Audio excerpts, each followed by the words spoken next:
Hello all, Anthropology paper 2 of 2024 mains. In detail explanation I am going to do in this particular session. So compulsory question, we know that 5 questions will be there, each will be for 10 marker.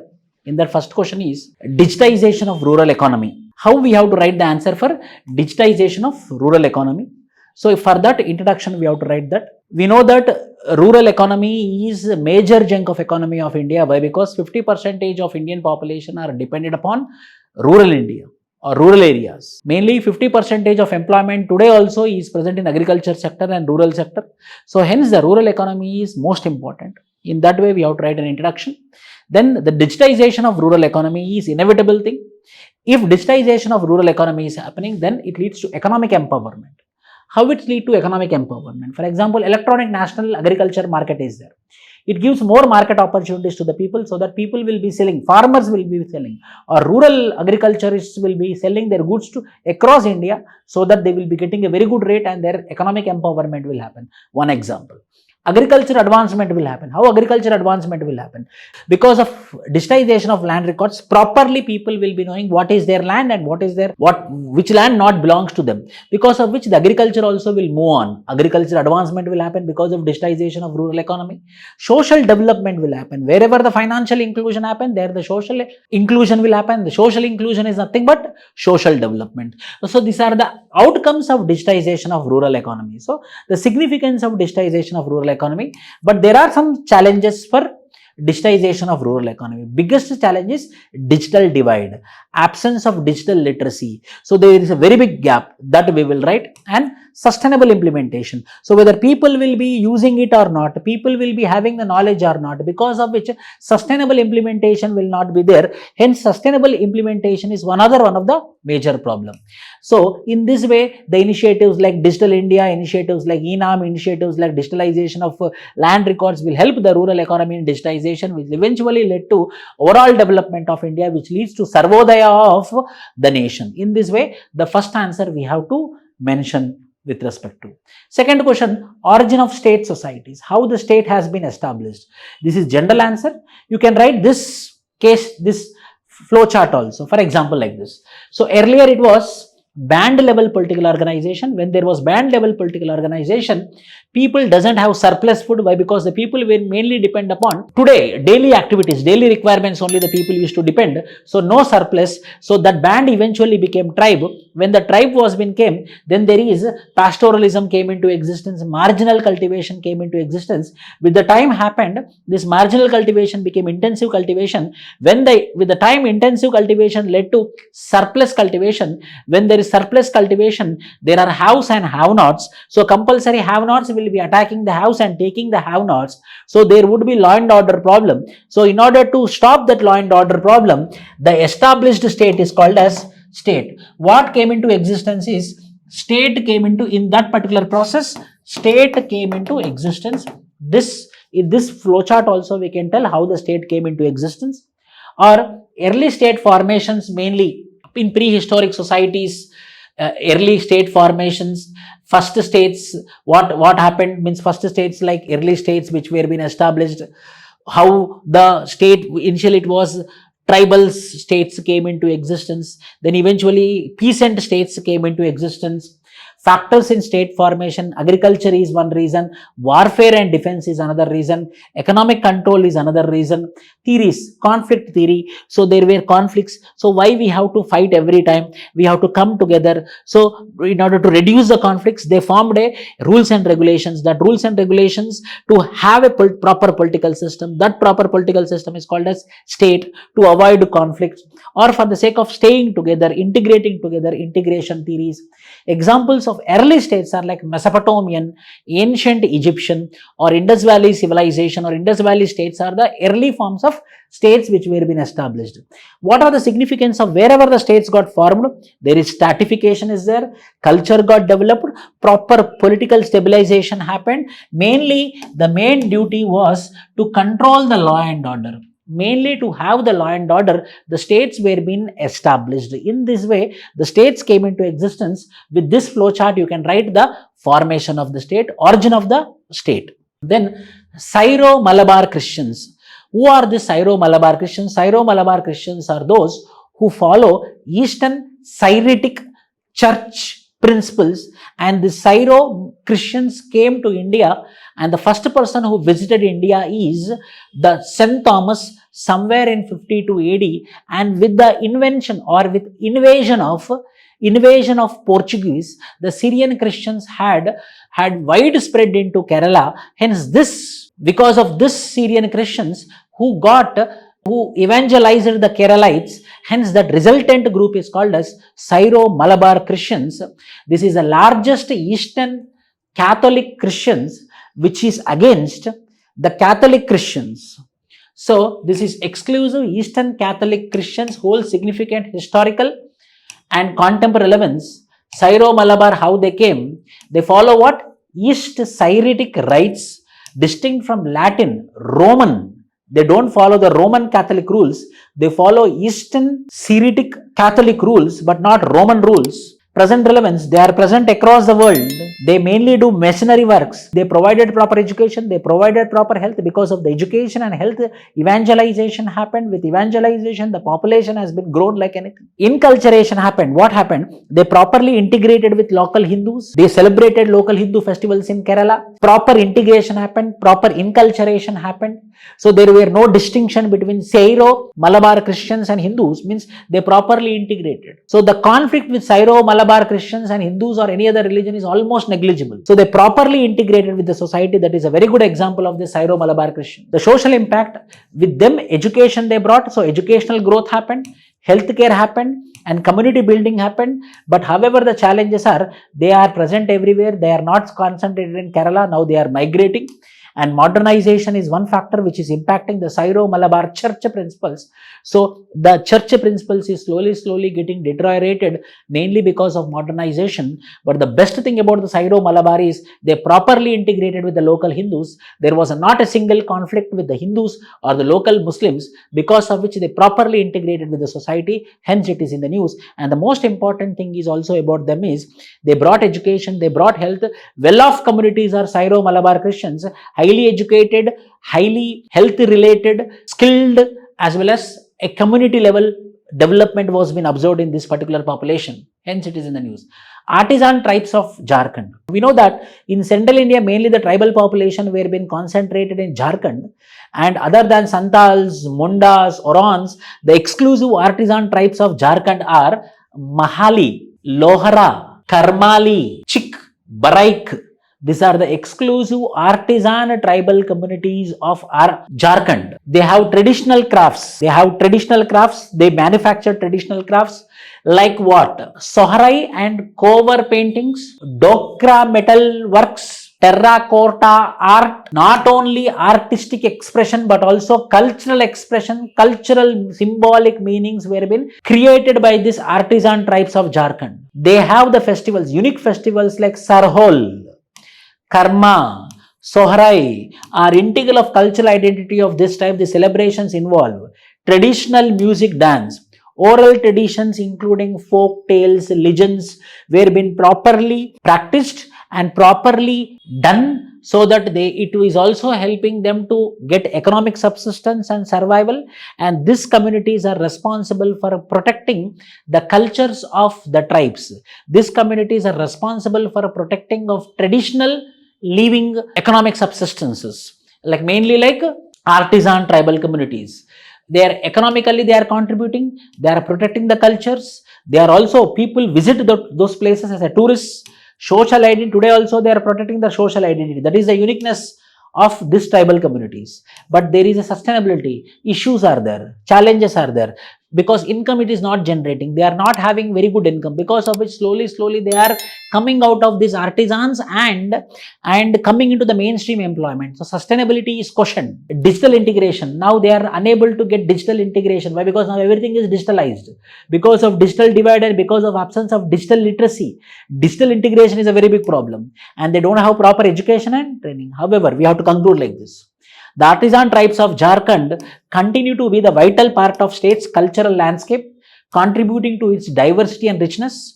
Their crafts and cultural practices preserve historical traditions and culture for economic and social development in the present day. So if we protect this, in the long run, it is going to protect the social and economic development of the nation, mainly the Jharkhand in particular and nation in general.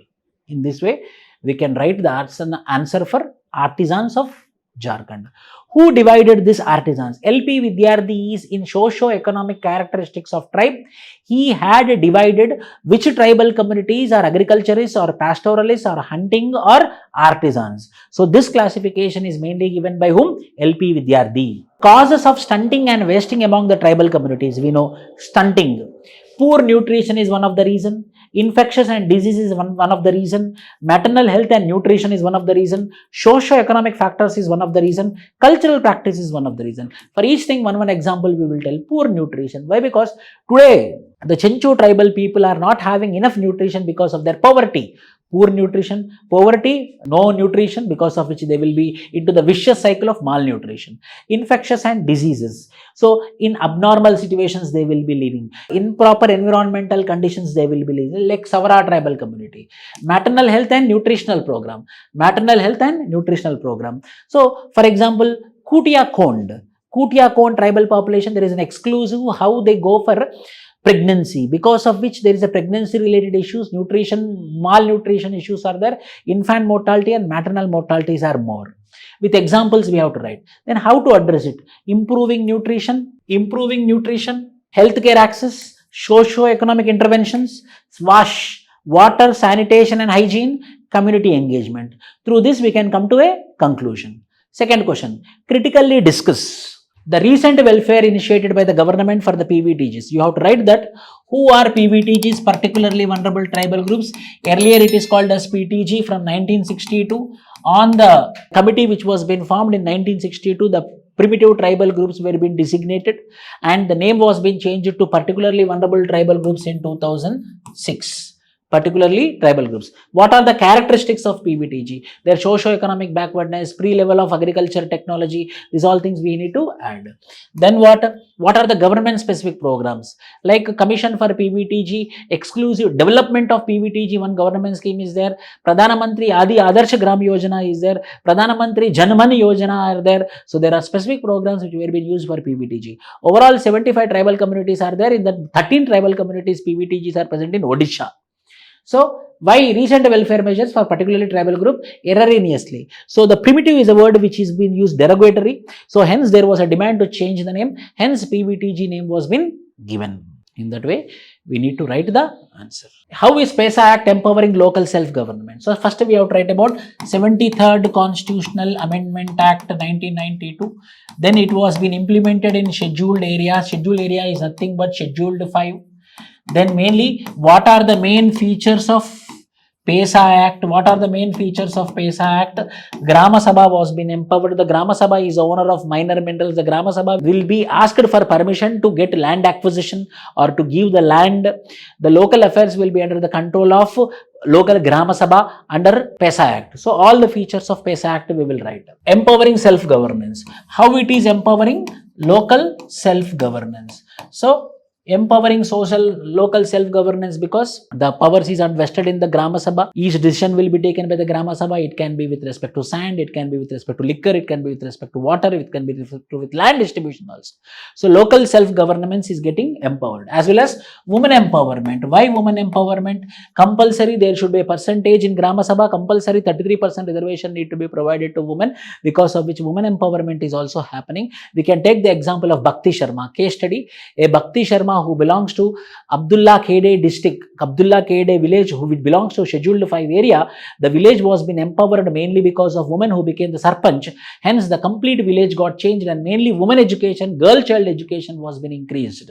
So in this way we can write with a case study. Deconstruct the colonial history of Indian anthropology, highlighting the critical role played by the Indian anthropologist. Means we have to separate. Deconstruct means Indian anthropology is not just because of British anthropology, or not just because of British anthropologists. Indian anthropology is also because of independent Indian anthropologists like LP Vidyarthi, Nirmal Kumar Bose, HD Sankalia, SC Roy, SC Dubey, as well as Anthropological Society of India, Anthropological Survey of India, Anthropological Survey of India, this all organization had helped, this all anthropologists had supported to make India as an independent discipline separate from Britishers. But however, there is also a role of British anthropologists like Verrier Elwin, Hemmondorf, Bailey, etc.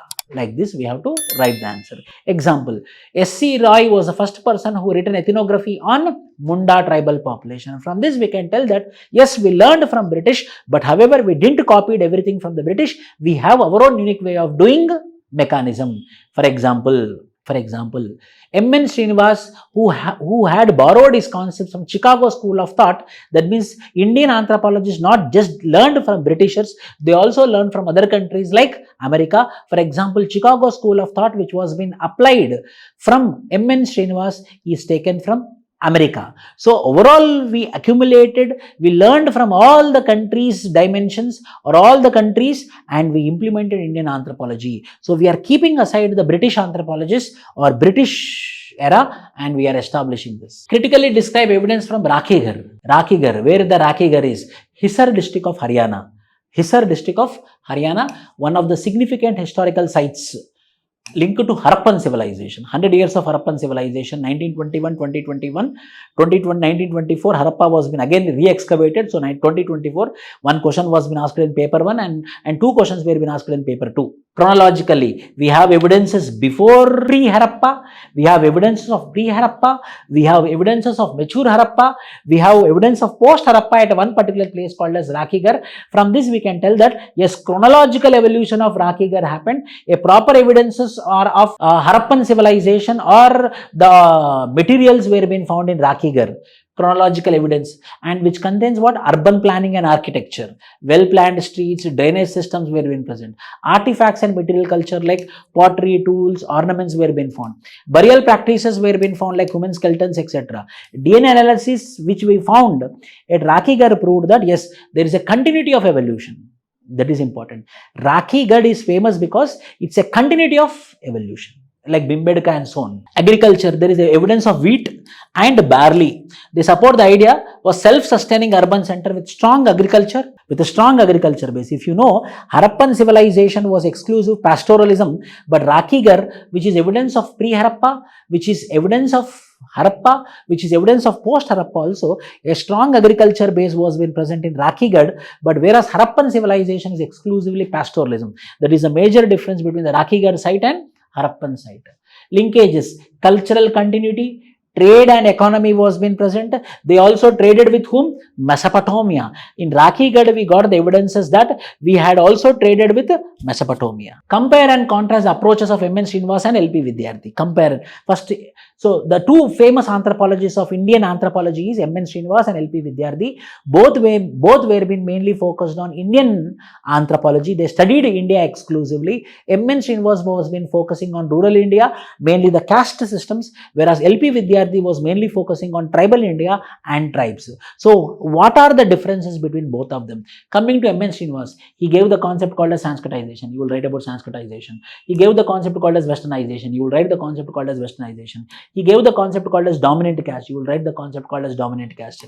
He had did field work and ethnography, and a book called as The Remembered Village. He did proper ethnography in the village called as Rampura village. He is very famous for what? Chicago School of Thought. What is Chicago School of Thought? Where the society itself is a laboratory. We will go into the society and we will study the society. Chicago School of Thought.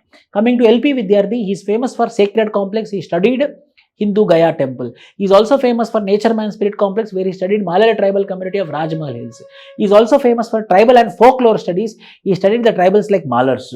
Applied and action anthropology is a person who is responsible for giving the ideas like tribal supplant and integrated tribal development approaches. He gave a term called as industrial nomadism. Because of industrialization, the tribals are becoming nomads. In this way, there are variations with respect to their studies. So L.P. Vidyarthi was exclusive tribal studies, whereas M.N. Srinivas was exclusively focused on village studies. Examine the impact of forest policies from 1878 to 2006. 1878 Indian Forest Act of 1878. Forest owner is government. Government is having exclusive powers. Forest was been classified into reserved forest, protected forest and village forest. Indian Forest Act of 1927. Shifting cultivation was completely banned. Now forest is completely under the control of British government. National Forest Policy of 1952. Forest Conservation Act of 1980 and National Forest Policy of 1988. PESA Act of 1996 and Forest Rights Act of 2006. All the acts, policies which we have to write in this particular answer. Policies. What are ethical concerns in which are tough? I am discussing in detail.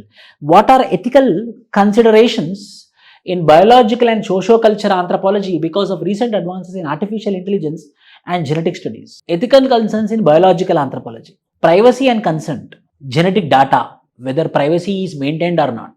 AI in data analysis. Artificial intelligence we are using in data analysis, whether it will give accurate information or not. Concerns. Data security, whether the genetic information is to be secure or not. Artificial intelligence systems, whether we have to believe it or not. Why? Because it's missions. Misuse of genetic information, there is a chance of discrimination, there is a chance of biopiracy. Impact on indigenous and tribal population, like exploitation chances are there. Cultural sensitivity chance is there. For example, how exploitation? Example, Jarvas, they are naturally resistant to COVID-19. When we come to know that they are naturally resistant to COVID-19, we can take their genes and we can misuse it. There is a chance of biopiracy. There is a chance of exploitation of tribals. Why? There is ethical concerns with respect to biological anthropology. Ethical concerns in socio-cultural anthropology. Informed consent and autonomy.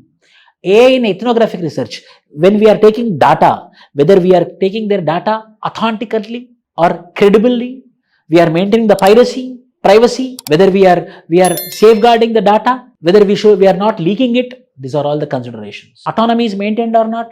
Algorithmic bias, fair representation, community data, benefit sharing, ethical use of artificial intelligence. In this way, how artificial intelligence and genetic research is implementing biological anthropology, is impacting biological anthropology and impacting socio-cultural anthropology.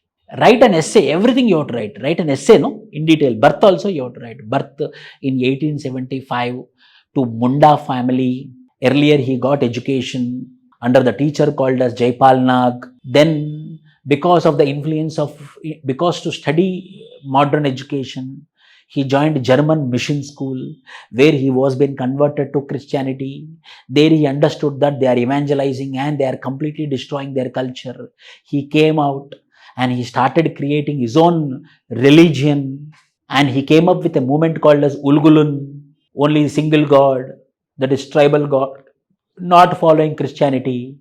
He made a revolt and he made a faith called as Birsa faith, which is exclusive the Munda God.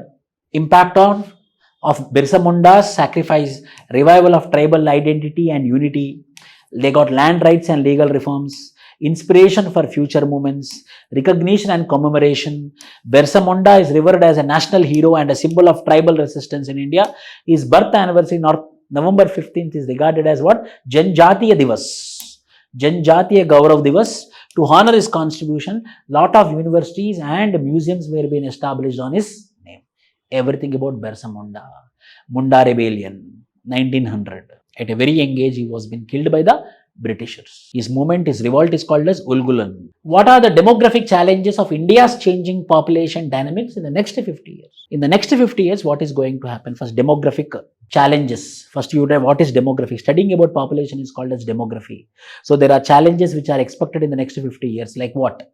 Population growth and decline. There is a chance that peak population can reach by 2060. We can expect up to 160 crore population. And then we can see the declining fertility rates. Increasing elderly population, dependency ratio will be increased.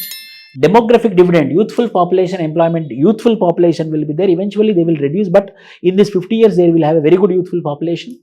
Job creation should be done. For that, proper education, health and skill development should be provided.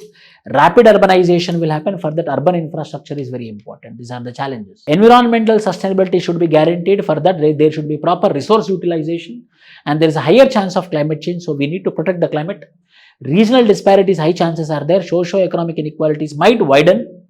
And migration patterns might increase. These are all the challenges which will be seen in the next 50 years. One point you have to expand. Headings. One point you have to expand. 5th A.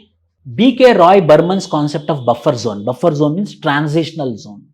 where the tribal can come and mainstream people can come, where they can integrate and they will go back. So there will be learning but no exploitation. There will be integration but not assimilation. So that particular zone where the learning, cultural preservation is happening is called as buffer zone, which is been given by B.K. Roy Burman. Comprehensive.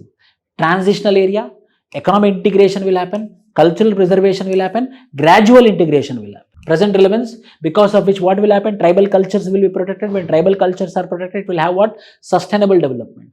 Biodiversity conservation will happen. Social inclusion will happen. Policy implementations will happen and cultural sensitivity will happen. So there will be no revolt from the tribals. So hence, directly the people, the mainstream people should not come into contact with the tribal. One zone will be created where the tribals will come and the mainstream will come. They integrate or they interact and again they go back to their own places, because of which what will happen?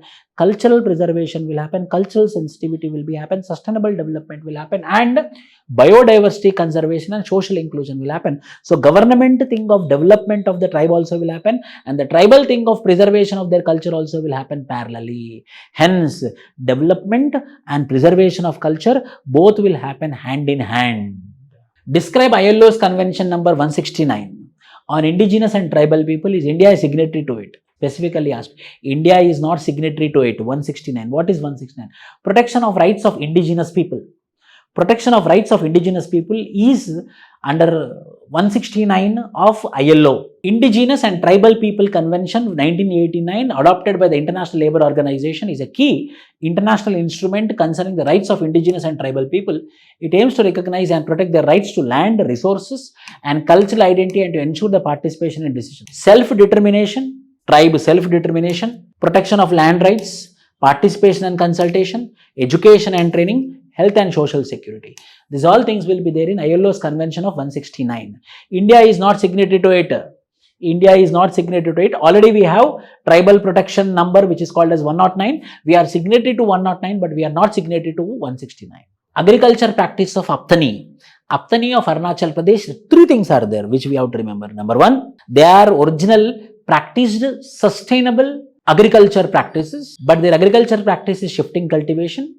But because of globalization, they changed their economic subsistence and they enter into service sector. These are the three things with respect to Apatanis.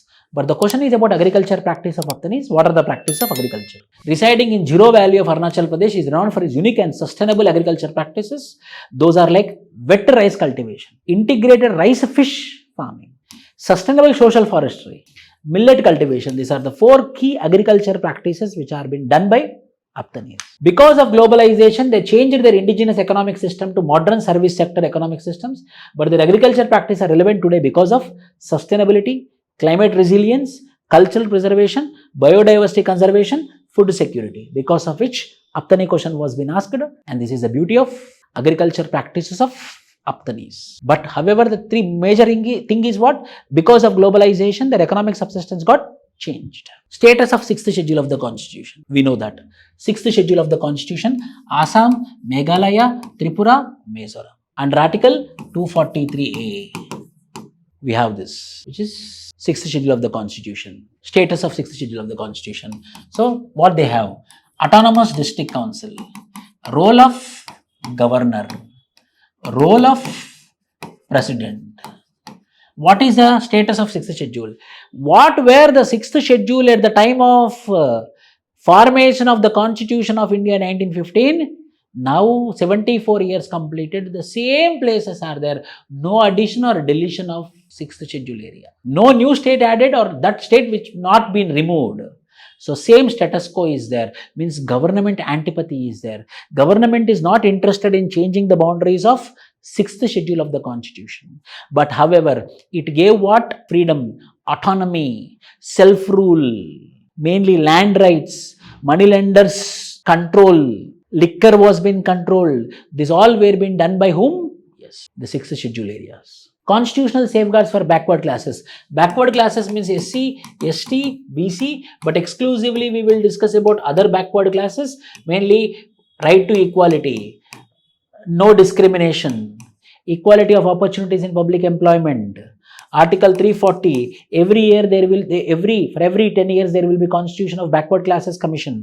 Article 342 will talk about definition of backward classes. Article 338b talks about National Commission for BC, a constitutional body. These are all things. Custodian of natural resource are the tribals, but they are the most deprived. Critically examine how climate change will impact their survival in future. How climate change will impact their survival in future. Climate change. The role of tribals as custodians. They have unique agriculture practices which are sustainable in nature. Shifting cultivation which allows land to regenerate and maintain soil fertility. Custodians are the tribals, but they are the most deprived. The role of tribals as custodians of nature. They forest management, biodiversity conservation, but deprivation. Despite their environmental stewardship, tribal communities face significant socio-economic deprivation. Land disposition, land alienation, economic marginalization, political exclusion, no self-rule. They were being led to displacement, no proper rehabilitation. So hence, for their own land, they became slaves. Impact,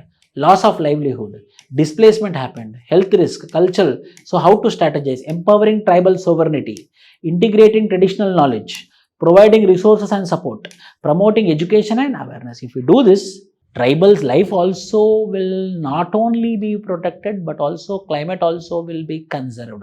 Hence, there is an integrated relationship between the tribe and climate change.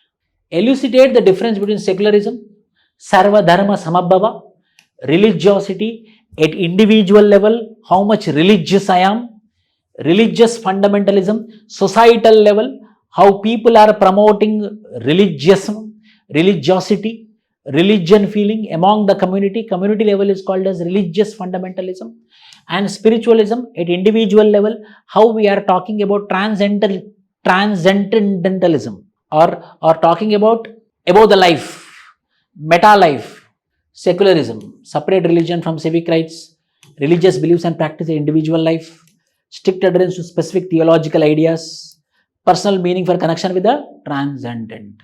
So this is a major difference between them. Discuss the contribution of P.K. Bhaumik in decriminalizing the status of Loda tribe. Loda tribe means they are criminal tribe under Criminal Tribes Act 1871. So in order to decriminalize them, ethnographic works were being done by Pramod Kumar Bhaumik in Loda tribal community of West Bengal.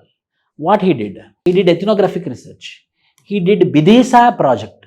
He went there, he studied there, and he came to conclusion that crime is not a community level, crime is at individual level, hence they should be decriminalized by a scientific project which is called as Vidisa project, was done by P.K. Bhaumik, and he advocated for decriminalizing them, and he promoted educational and economic initiatives among the Loda tribe. So now the Loda tribes were being decriminalized because of the works of P.K. Bhaumik. So P.K. Bhaumik. Critically examine existing paradigms of holistic health for the marginalized sections, drawing the inferences from COVID-19. Existing, what we have. Okay, existing paradigms. So what is existing? See, I divided. Existing paradigms, drawing inferences and recommending. Existing. Social determinants of health approach. Only upper caste, economically affluent people are having accessibility to the health.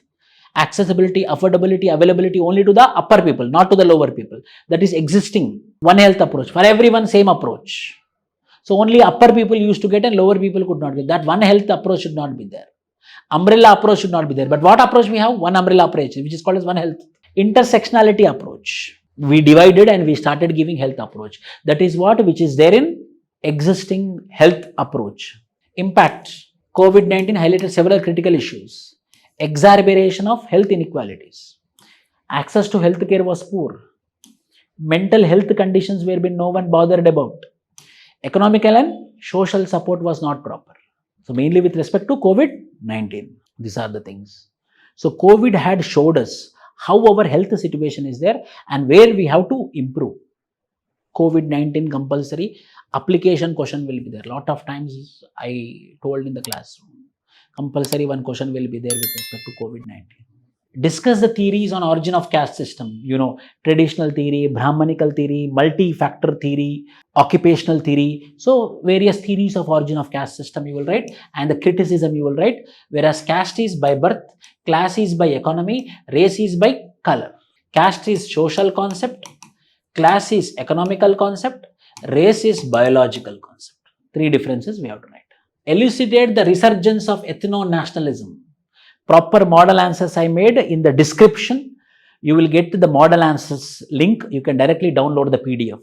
We are providing model answers. Ethno-nationalism, regional feeling. My nation is great. My region is great.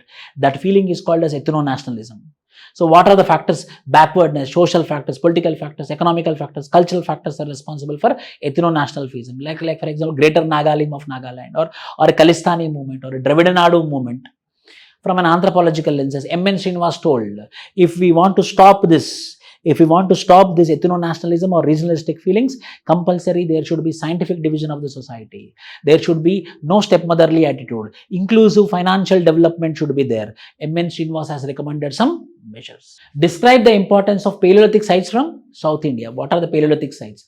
Atirampakam, Karnool Caves, Hansji and Baichambal Valley, Karnataka, Isampur, Karnataka, Nagarjunakonda, Andhra Pradesh. These are the very famous Lower Paleolithic, Middle Paleolithic, Upper Paleolithic sites of Theocratic state. Theocratic state means the state which is ruled by the priests, the state which is ruled by the principles of the religion, like Afghanistan, like Iran, like Saudi Arabia, are called as theocratic states, where the priests are the rulers. So, theocratic state from secular, liberal, India, USA is secular, liberal and democratic state. They work on the lines of religion, we work on the lines of people. We work for welfare and development, they work for the religion. They give highest importance for religious principles and religious texts. We give importance for the constitutions. Illustrate your answer with examples from tribal. Maasai tribe of Kenya, there the priest is having exclusive power. All the rules and regulations, social, political, economical conditions are being done by Maasai tribe, by the priest in that Maasai tribe. So Maasai tribe is also a theocratic state. But in India, we don't have theocratic principles. Why? Because we follow secular, democratic, liberal, constitutional principles. Discuss the economic, social and developmental impacts on tribal communities with a special reference to mining. Employment opportunities are more. Economic aspects. If mining is done. Displacement also will happen. Revenue generation will happen. Displacement and resettlement issues. Health issues will be there. Culture will be eroded. Developmental impacts. Infrastructure development will happen. But environment degradation will happen. No proper displacement will happen. No proper rehabilitation will be there. Social conflicts will happen. The famous examples like Malal tribe of Rajmal Hills or Dongria Kon tribe of Niyamgiri Hills. With examples. So these are the proper model answers, and these model answers in the form of PDF. I made it. It is in the description. You can download it and you can use it. So from this we can conclude that paper 1 was easy, paper 2 is above moderate. Thank you. Please subscribe our channel.